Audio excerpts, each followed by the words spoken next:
Hey, it's Bob out here at Serenity Hill. Well, today is a momentous day. I have finished roughing in my electrical.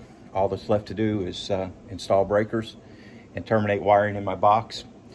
Now, some people might say, well, how come you didn't show it in process? How come you didn't show us you wiring all this stuff?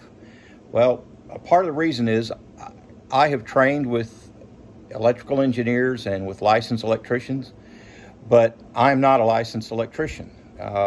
So I'm not really, I don't want to put a video out there of this is how you do it and someone say, well, I did it this way and something didn't work and you told me wrong.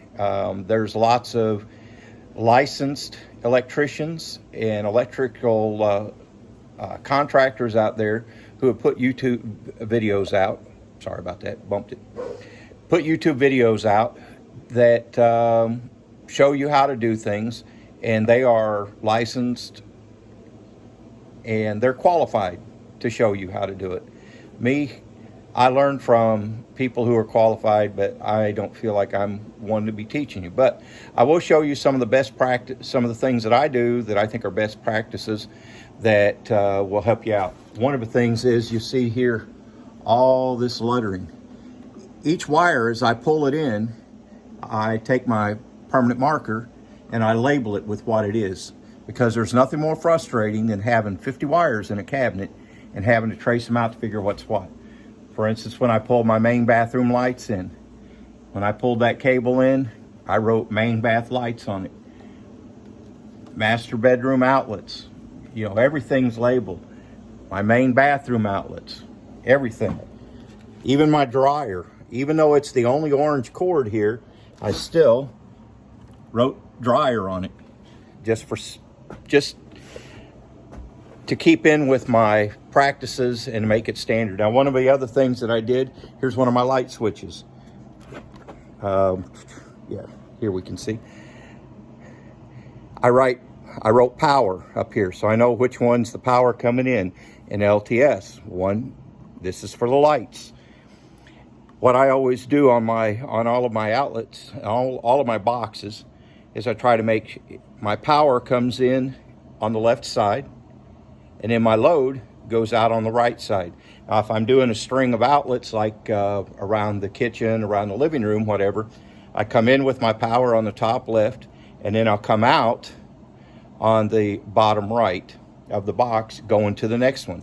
And that one that comes out of the bottom right, it's going to go in at the top left on the next one. So I will not always know, if I have to pull an outlet, I'll always know that the one coming in on the left is the hot.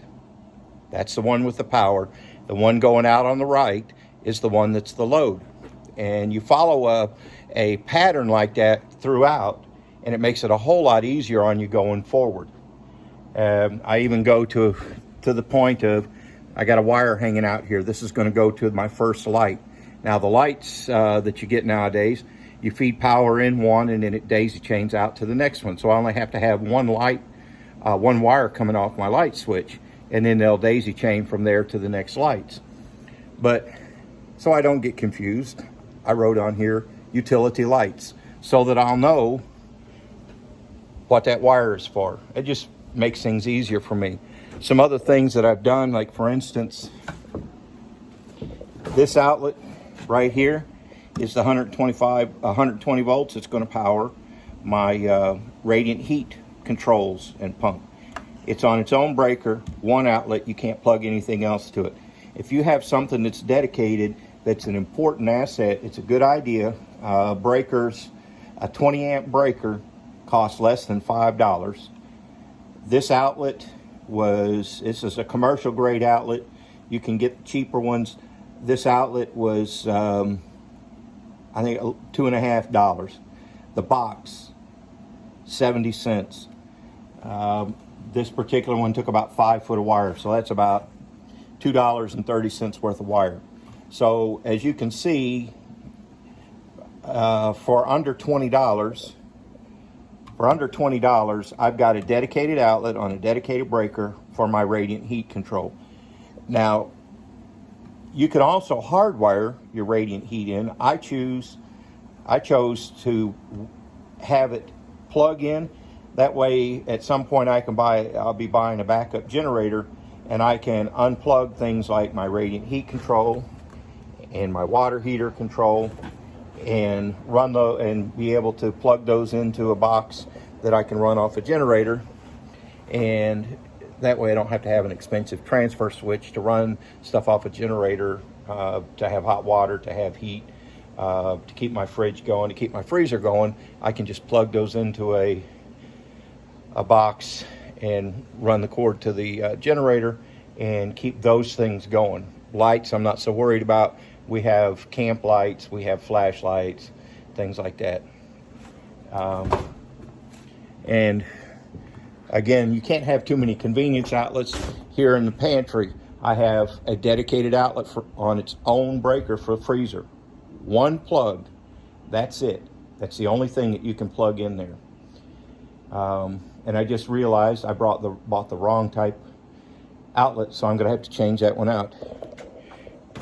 Notice this wire, instead of going up and down, it goes across. I bought the wrong one. Oh well, it happens sometimes. Not a biggie. I can change that out in about 5 minutes. Again, more convenience outlets. That way you don't have to run extension cords all over the place. I did a little tricky wiring I've got in my bedroom. It cost a little bit more to do it this way. I think it may be 75 bucks it cost me extra. But right here I have a light switch. Okay, will turn my lights on and off. And then over here, this is by Deb's side of the bed. This is that switch I was just touching was a 3-way. This is a 4-way switch by her side of the bed. This is placed so that when she sits up on the bed, this will be right within easy reach. Right here on the side of the window, boom, she can turn the lights on or off. And then there's another 3-way switch over here, boom, boom. I can do the same. So there's not going to be any more of this. It's your turn to turn off the lights and having to get up out of bed and go turn the lights off and then stumble back in the dark and stub your toe. Same thing getting up in the morning. There won't be any of that. So you can just, boom, sit up in bed or reach over, turn the lights on.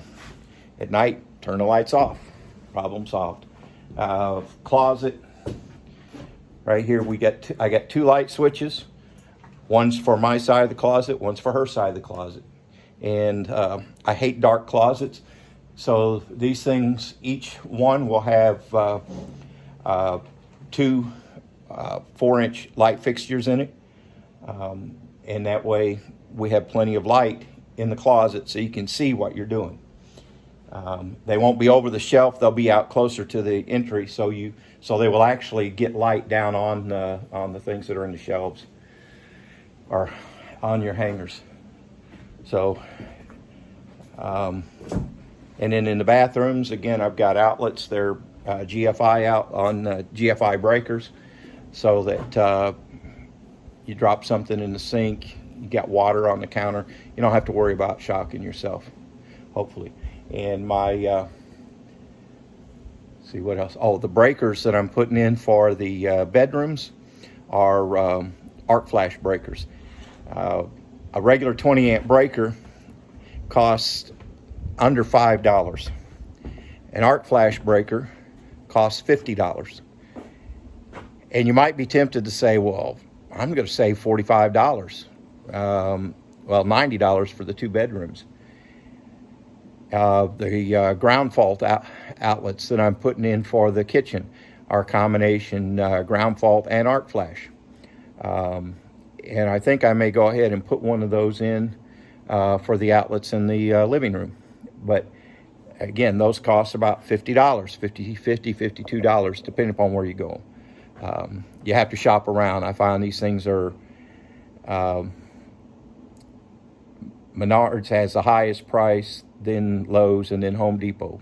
And you have to shop around because one has lower prices on other things. So, or you can just stick with one store that you're familiar with and go there, up to you. I end up hitting all 3. So I just keep my list running. and whatever store that I happen to be at where I know they're lowest, well, I'll go ahead and buy things there when I know it's cheaper. That's just how I do it. But the reason why I'm putting in those arc flash breakers is that's code in new construction. If you buy a home in town where there's inspections and there's code and there's building codes they follow, there's inspections, there's permitting required, you have to have a licensed contractor, all this stuff. They're going to require arc flash breakers in your bedrooms. The reason why they're going to do that is one of the leading causes of house fires is having an arc in an outlet that's behind a curtain, because people are forever, they put long curtains down and you've got outlets covered by curtain.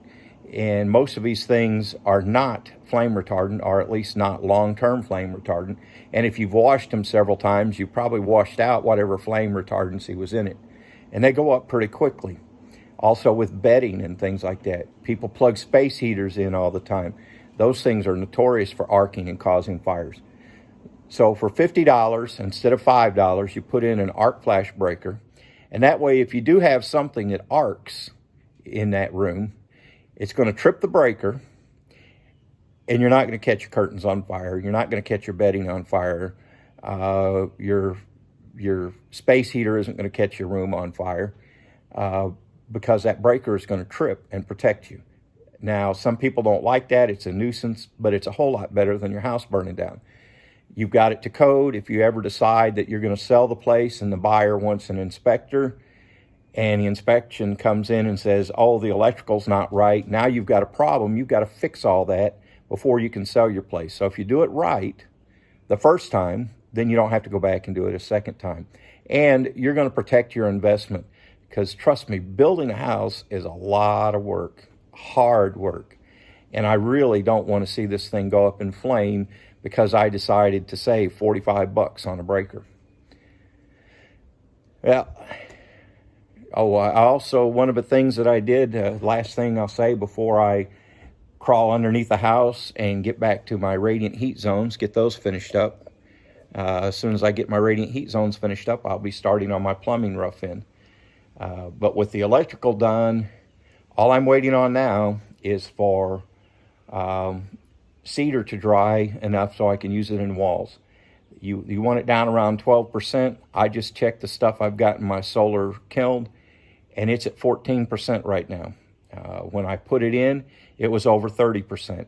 So in the space of just a few weeks, it's gone down from 32 to 34% down to 14.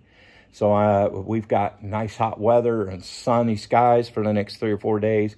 So I'm thinking probably by the end of this weekend, I'll have that down to 12%, which will be right to start building. So next week, I could be starting walls.